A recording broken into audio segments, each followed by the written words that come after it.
A DFT, ela se caracteriza por uma alteração de personalidade que às vezes pode durar anos antes da demência propriamente dita.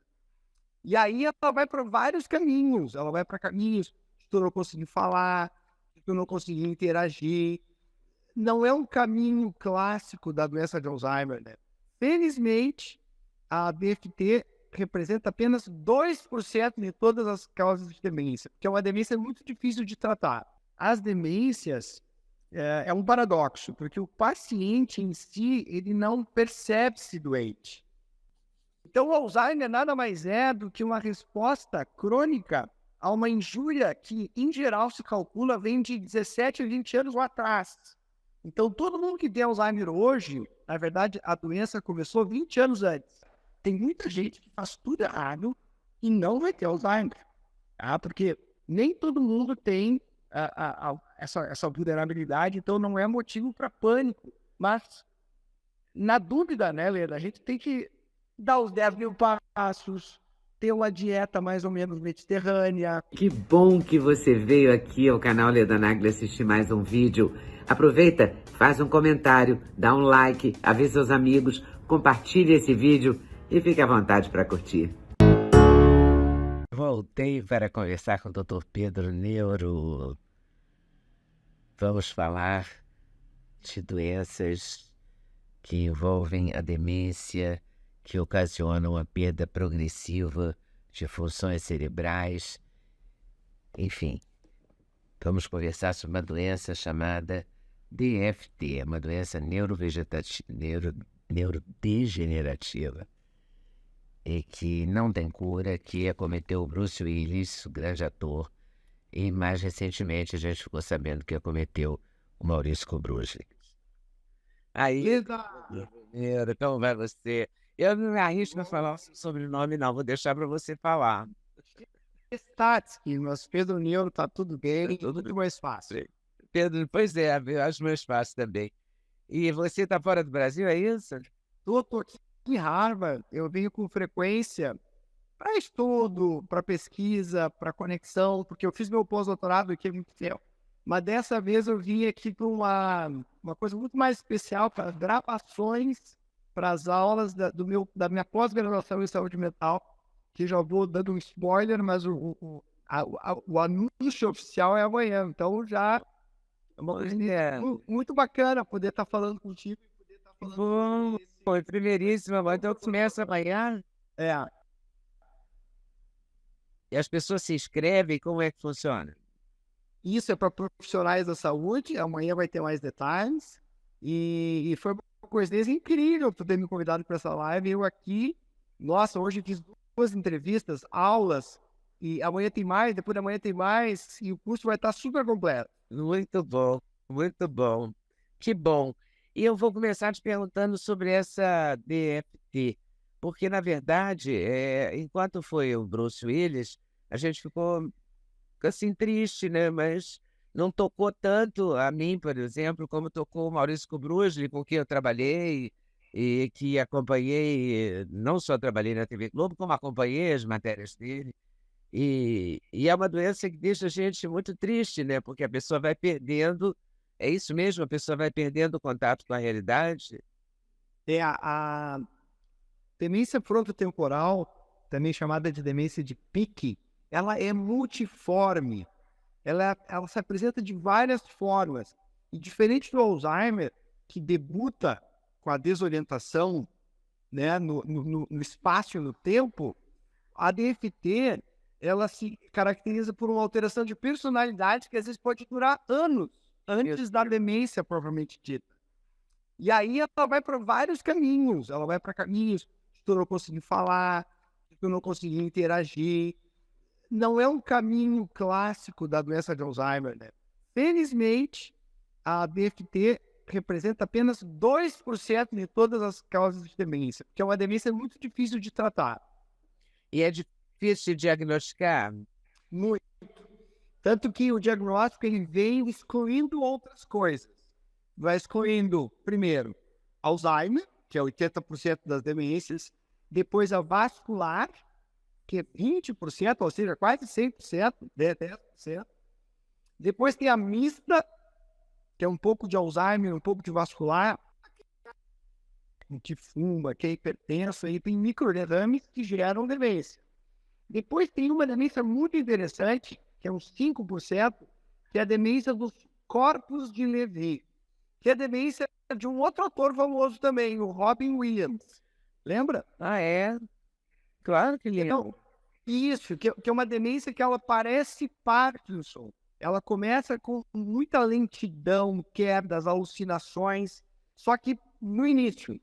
Quando a pessoa tem Parkinson, ela pode evoluir para demência, mas ela evolui tardiamente. Não é todo mundo que evolui. Sim. Então, essa demência por corpo de Levy. E a quinta posição vem a DFT, que tem não tem marcador, não tem uma... Existe um exame chamado PET, que ele identifica justamente uma pouca atividade nessas duas regiões, frontotemporal. Aí o diagnóstico é feito por imagem. Esse PET é igual PET scan, é isso? Ele é um PET com FDG, tá? É um PET específico para o cérebro, tá? Embora o problema não seja um beta-amiloide, são os corpos de Pitt, que foi um cara que descreveu a doença, o Arnold Pitt, antes até do Alzheimer, em 1902. Então, existem essas alterações, só que ninguém faz diagnóstico por microscópio. E só depois se faz, depois que a pessoa falece, e aí então tem lá os corpos de Pitt. Assim como no Alzheimer tem os beta-amiloides. Mas é realmente uma pena. Casualmente, alguém me comentou que o Bruce Lee estava com frontotemporal, e eu sabe que eu tenho uma história com ele, né? Não sabia. Eu estava em 1996, estava fazendo um estágio na Unesp, em Botucatu. E ele estava fazendo uma reportagem lá sobre animais, a polêmica sobre animais como cobaias. E eu estava lá junto com meu primo, que era do RH. Então eu participei de toda a reportagem e nossa, muito querido, senti muito né, me marcou muito a imagem dele caminhando. Eu não sei se chegasse a ver. O nosso sinal está tendo alguns picos assim de dificuldade. Por exemplo, eu não entendi. Você estava em Botucatu com seu primo, aí você falou o nome do primo e fugiu para mim. Isso, meu primo que era do RH, ele fazia promoção do hospital, e aí ele me levou para participar da reportagem, para ficar assistindo, né? E aí o Bruce, com toda a sua arte, com toda a sua espontaneidade, nos encantou a todos. E muito triste as imagens que apareceram dele caminhando solitário. Na praia, eu também fiquei triste. No outro E a mulher do Bruce Willis tem dado entrevistas dizendo que ele está cada dia com uma perda maior, né? Então é uma doença que vai atingindo paulatinamente. Isso, porque ela começa a se espalhar. Ela começa no fronto temporal, mas ela vai se espalhando por outras regiões. Então, por isso que nenhum paciente, cada paciente com demência frontotemporal, deu uma queda de luz aqui. Desculpa o improviso aí. É que eu estava na correria. Então, esses pacientes, eles têm um curso muito variável. Nenhum paciente é igual. Como na doença de Alzheimer, que a gente tem mais ou menos um curso definido. E eu vou ver se eu consigo. Vai voltar a luz aí, vê se você consegue. Peraí. Aí. Não tem um curso definido. Pode ser mais lento, pode ser mais rápido. E tem uma que começa na dificuldade da fala. Sim, a fala, que a gente também chama de afasia primária progressiva, é o subtipo da doença frontotemporal. A fala é principalmente acometida, tanto que o Bruce Willis, quando descobriu que tinha doença, foi por aí. Ele chegou a fazer alguns filmes, mas ele não falava. Ou tinha um ponto aqui que dizia o que ele tinha que falar. Então, é muito triste e que duas pessoas que a gente gosta tanto, admira tanto, Bruce Willis e Maurício Cubruzes, sejam portadores dessa doença, que ao contrário das outras demências, ela tem um curso mais agressivo do que as demências em geral. E não tem nada que possa conter esse curso, esse avanço? Tem, mas de ponto de vista de tratamento de consequência. A gente pode tratar os sintomas depressivos, a gente pode tratar, muitas vezes, a psicose do paciente, que geralmente sai do ar.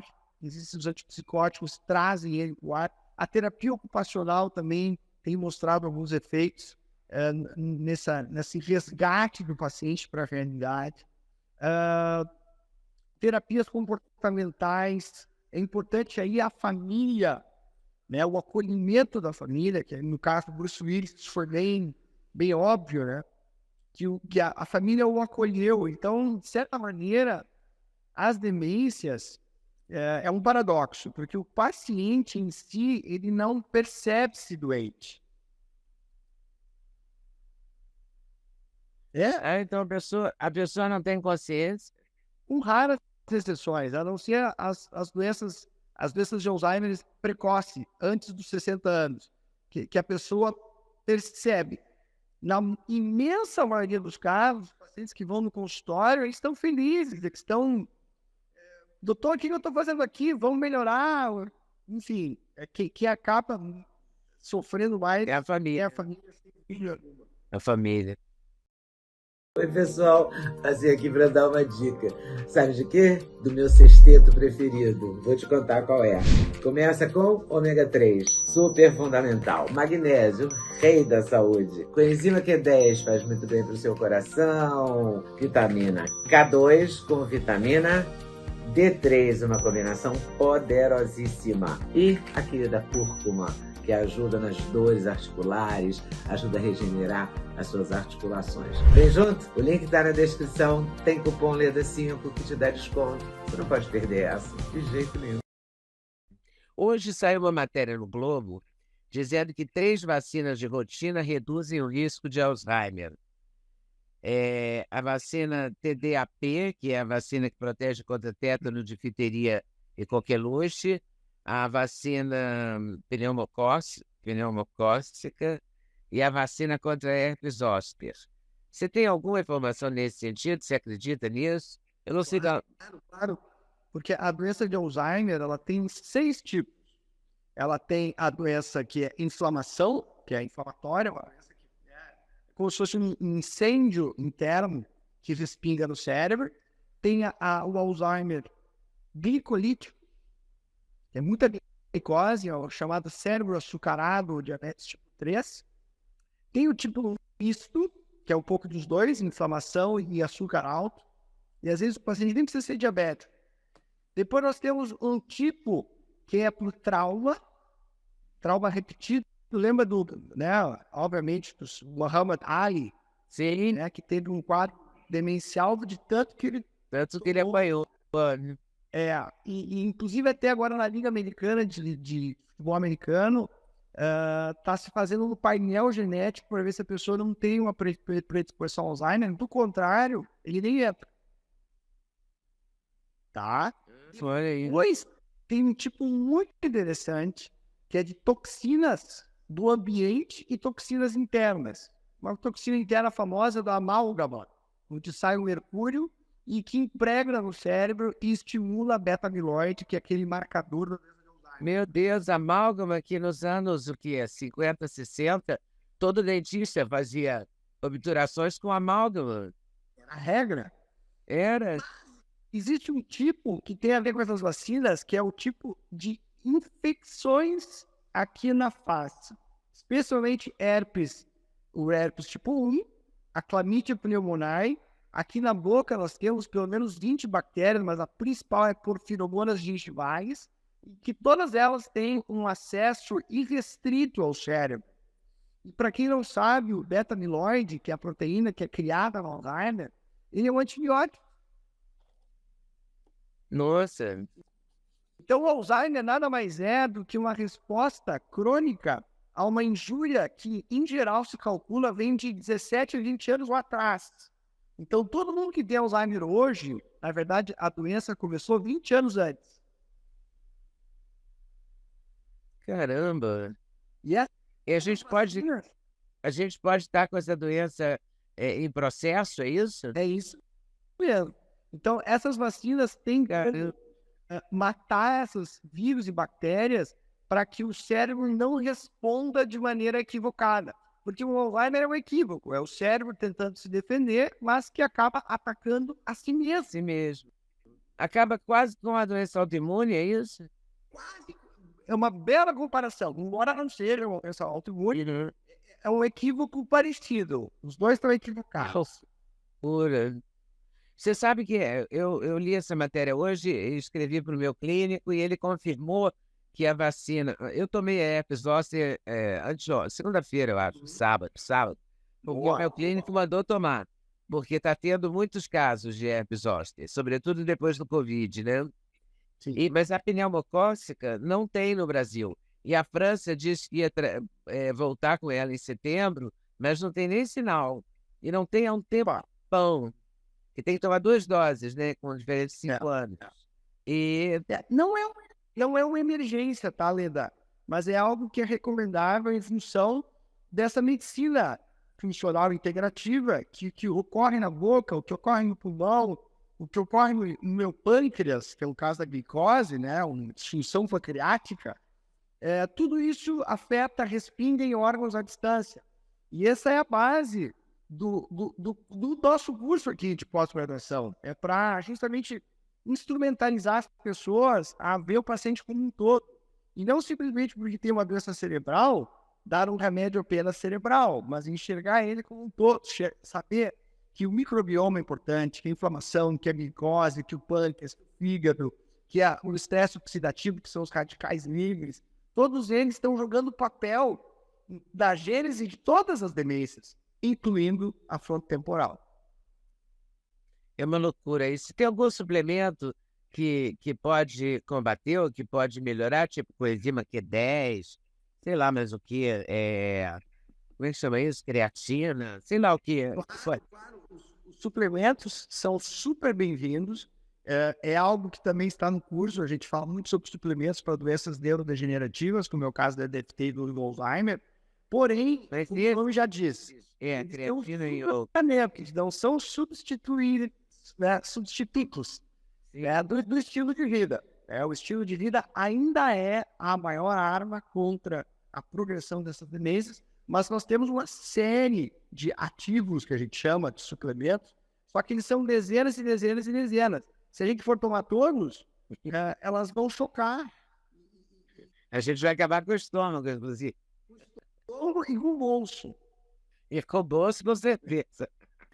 Mas você reconhece alguns assim mais importantes? Sei lá, Claro. K2, a coenzima Q10, eu não sei, alguma coisa disso. Sim, você falou bem, mitocôndria. A gente pensa em coenzima Q10, a gente pensa em N-acetilcisteína, em ácido alfa-lipoico. Quando a gente fala em glicose, a gente pensa em berberina, né, que controla o nosso processo metabólico que afeta o cérebro. Quando a gente fala em cérebro, nós temos que falar de ômega 3, porque o cérebro, 90% é água e gordura. E o ômega 3 também é um excelente anti-inflamatório, assim como a cúrcuma.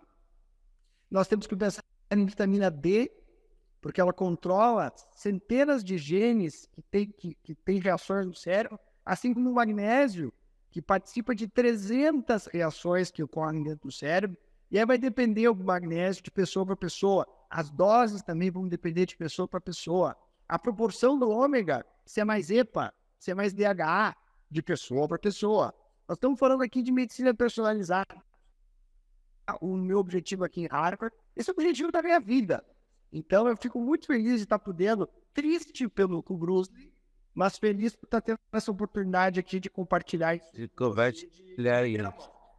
É uma loucura, porque a gente fica com muito medo.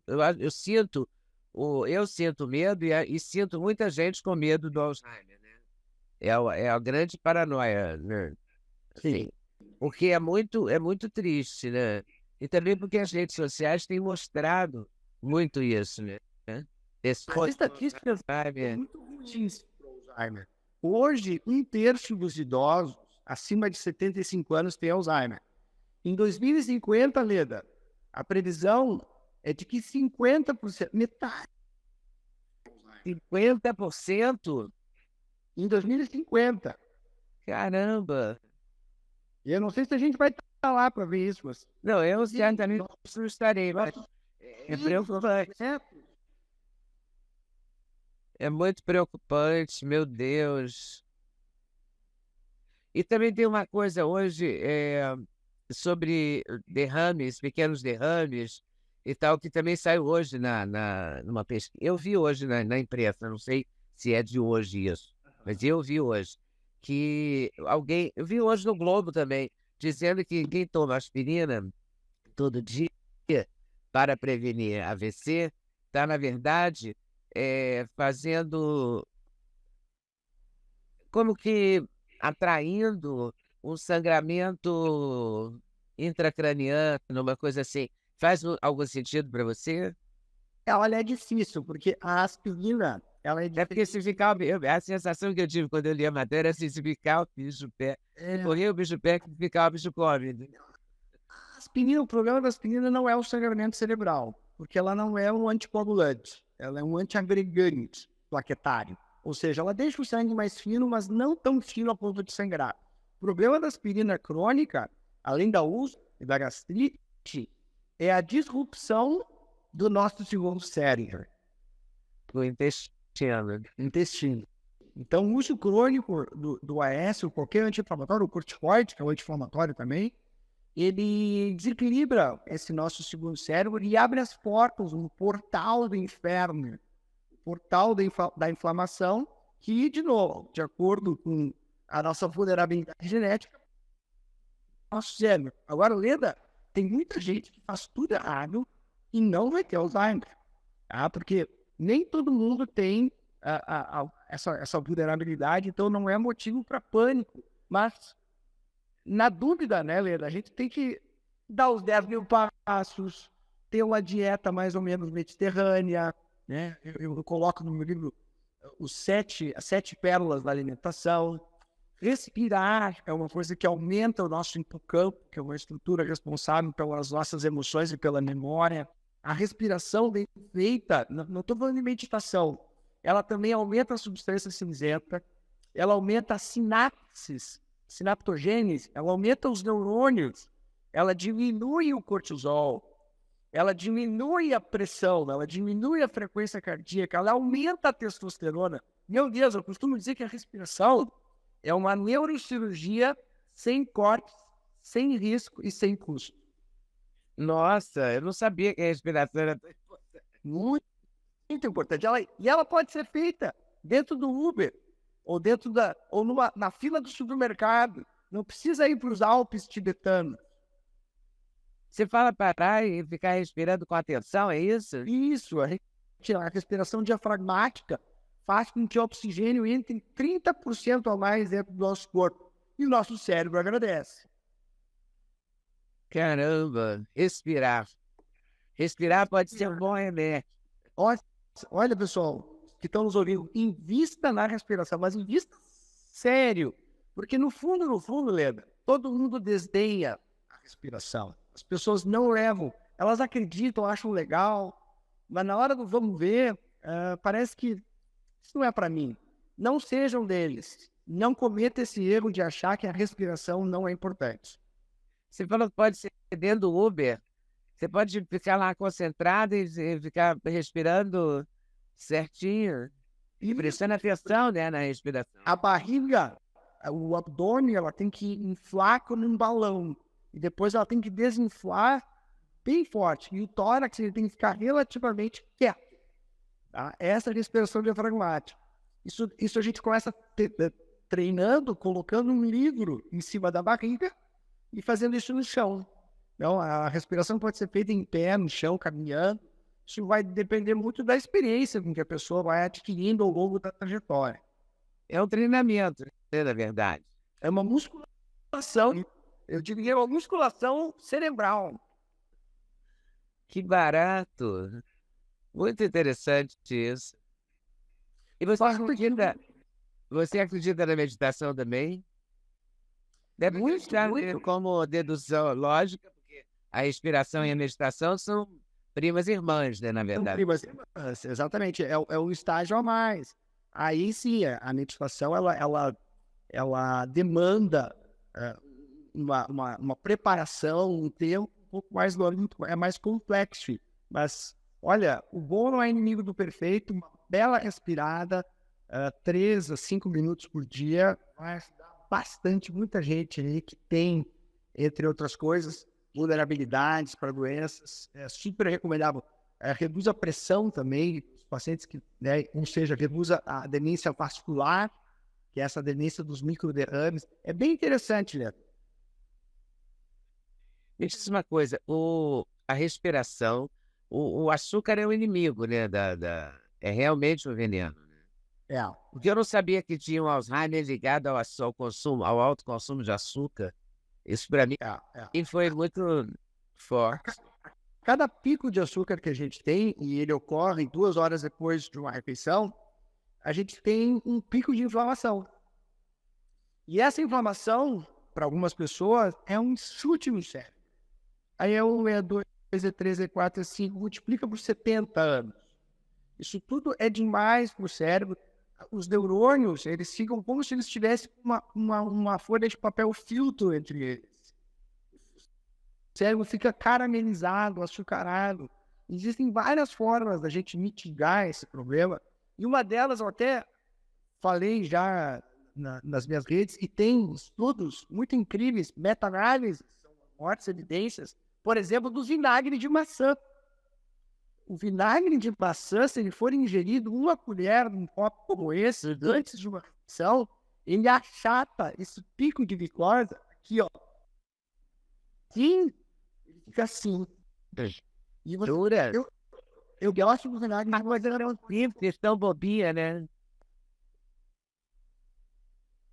Uma colher de Alô? vinagre, uma colher num copo de água no vinagre de maçã, todo mundo pode fazer, porque nem é muito caro, nem não é possível para todos, né? É uma coisa bem democrática. Nas 3 refeições, eu faço nas 3 refeições. Às vezes os garçons dos restaurantes meio que estranham. Garçom, me traz um vinagre aqui. Mas eu boto um fundinho de copo e tomo, e era isso. E você, quando você fala que a gente faz um pico de açúcar, isso quer dizer que você tem, para fazer esse pico, você come carboidrato nessa refeição ou come açúcar propriamente?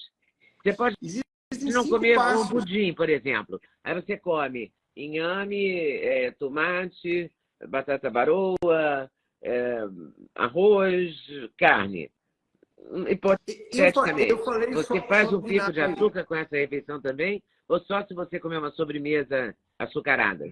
Depende muito da ordem dos alimentos. Isso é uma coisa importante para as pessoas saberem. Quando você for almoçar, jantar ou tomar café, comece com fibras, depois gordura, depois proteína, depois o carboidrato. Vamos lá. Vamos colocar isso em prática. Fibra, gordura, vou anotar, proteína. Isso. Uma salada com gordura, tu já tá matando as 2 primeiras. Tá. Uma A salada com com cerveja. azeite já foi. Lembra que você tomou vinagre antes. Tá. Depois com bife, a carne ou qualquer outra proteína, e o feijão com arroz vem depois. E aí tem a sobremesa. E um dos detalhes que eu coloco, que está no livro, é que os açúcares, carboidratos, eles são melhor digeridos no almoço do que nas pontas do dia. Então, no lugar de doce ou de carboidrato simples que a gente fala, que é aquele carboidrato que dá pico, é no almoço. Não é logo que tu acorda e não é quando teu intestino está querendo dormir. Se tiver que comer carboidrato, coma no almoço. Claro, isso é libertador. Porque se a gente conversa com o nosso próprio cérebro e diz para ele, cérebro, você é cérebro primitivo, que tem mais de 10 mil anos e que é fissurado por doce porque era uma raridade. 10 mil anos atrás tinha uma árvore de figo, as pessoas se matavam para comer o figo. E depois não comiam por 2 anos. Então, o nosso gene ainda é o mesmo daquele. Então, tem que dizer para ele, cérebro primitivo, Eu vou comer açúcar, eu vou comer um açúcar de boa qualidade, pouco, e na hora do almoço, onde após o almoço tem mais outra coisa para reduzir pico também. Eu vou dar um monte de dica. Claro. Então, ó, falei do vinagre, falei da ordem dos alimentos, e tem uma outra coisa que os europeus fazem muito para diminuir o pico, sem eles saberem, que é dar uma caminhada após a refeição, uma caminhada de 10 minutos. Ou um exercício de agachamento, 20 agachamentos, ou um exercício que a gente chama de cadeira chinesa, que é ficar de costas, como se estivesse sentadinho numa cadeira por 20 segundos. Isso faz também com que esse pico seja achatado. Se encostar numa parede, por exemplo, fazer essa cadeirinha.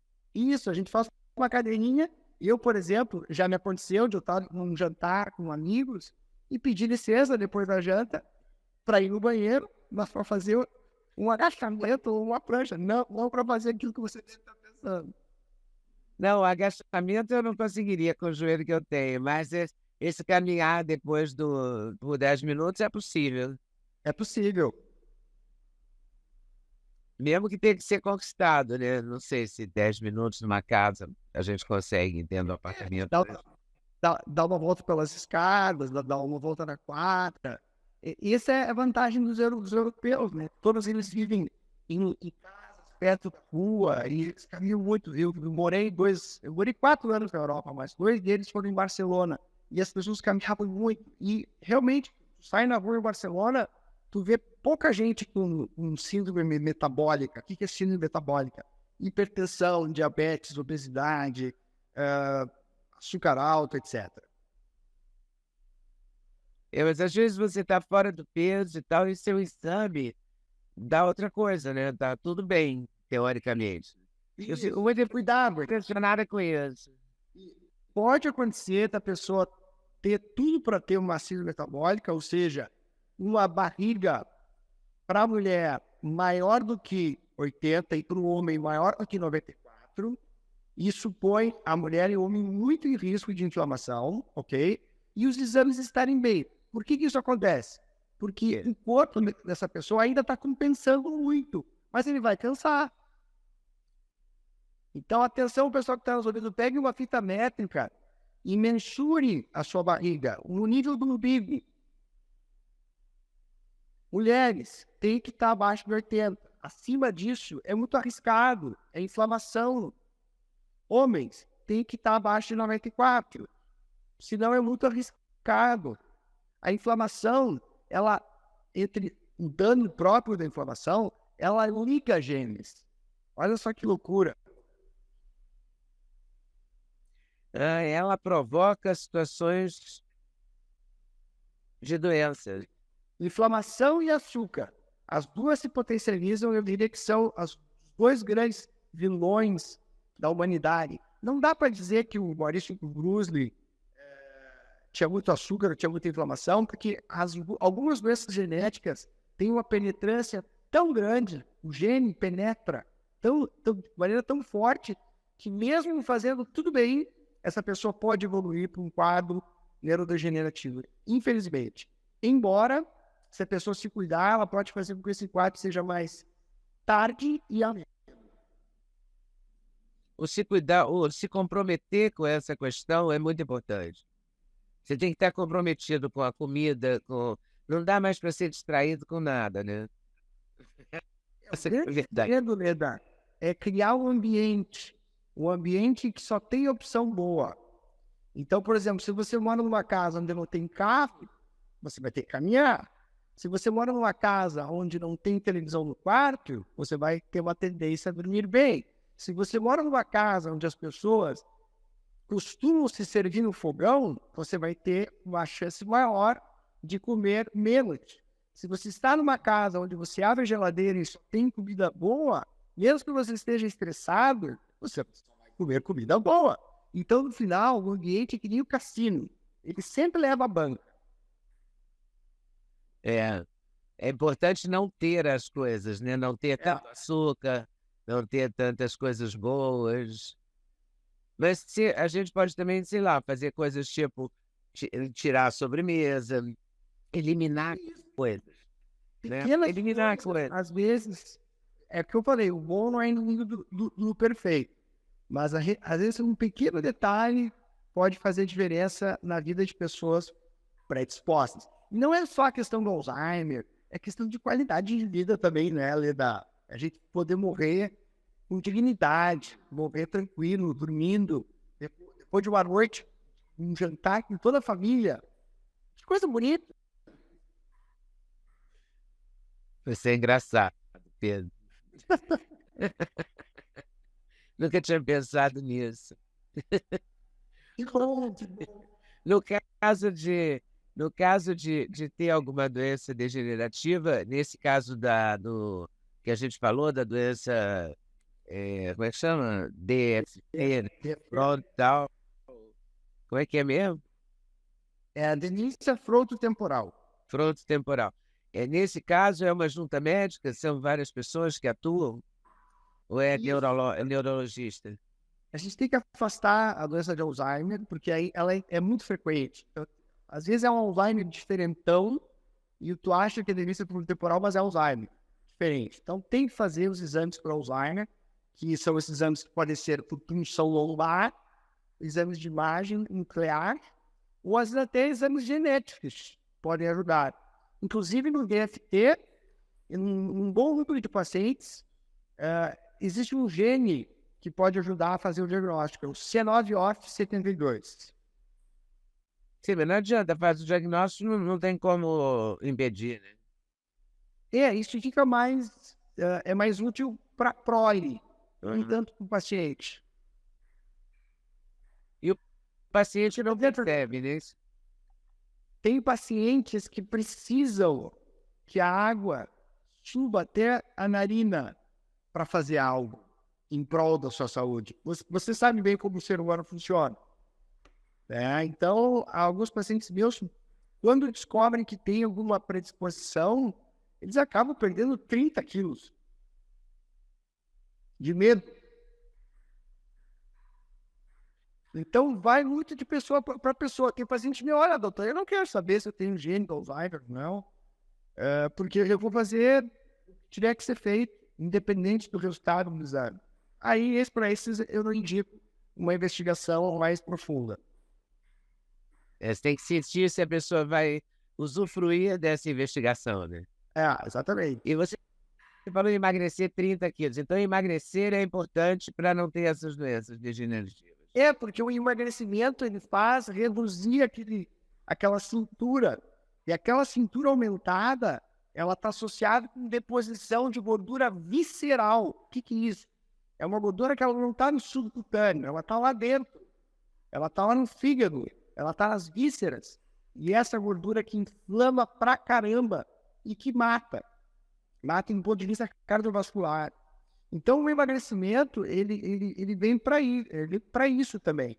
Ele para de sobrecarregar o pâncreas, ele para de sobrecarregar todo o nosso sistema músculo-esquelético, ele nos desinflama, etc. Existem vários benefícios associados ao emagrecimento, mas tem que ser um emagrecimento sustentável, né, Helena? Não adianta fazer dietas malucas e cair no efeito sanfona. Tem que mudar o estilo de vida mesmo, que aí é a parte mais difícil, mudar hábito, etc. É o que eu digo, não mude seu hábito, não perca tempo, atenção, não perca tempo mudança, mude o seu ambiente, que o hábito muda como consequência. Oi pessoal, tudo bem? Passei aqui para avisar que o meu sexteto de suplementos, os queridinhos da Leda, já tem um link especial, então você compra direto, numa tacada só, o sexteto.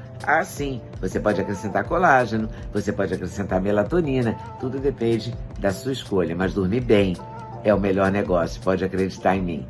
Vale conferir com certeza. Vai lá no link.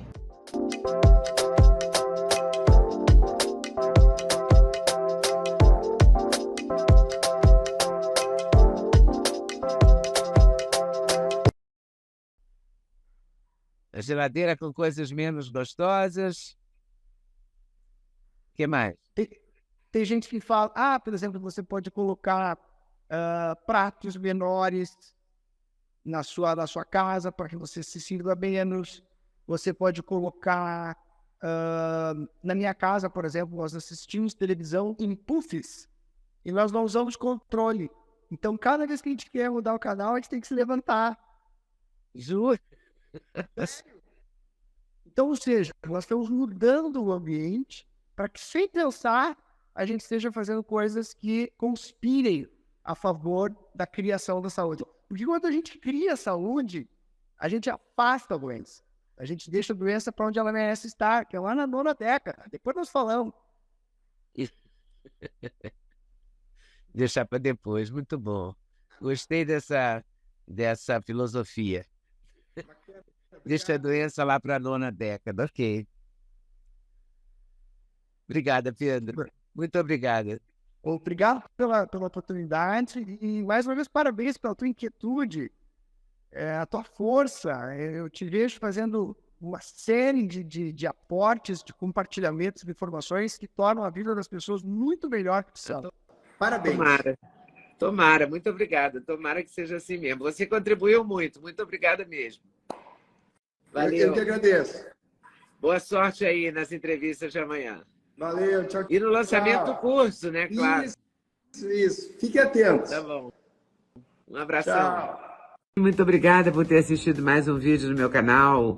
Volte sempre. Aqui você sempre vai encontrar a pluralidade de ideias, ideologias diferentes, ideias diferentes, mas sempre alto nível de informação e de prestação de serviço. Eu espero você sempre aqui. Faça seu comentário, se inscreva no canal, dê seu like se você gostou e não deixe de voltar. Estou te esperando, com certeza, se Deus quiser.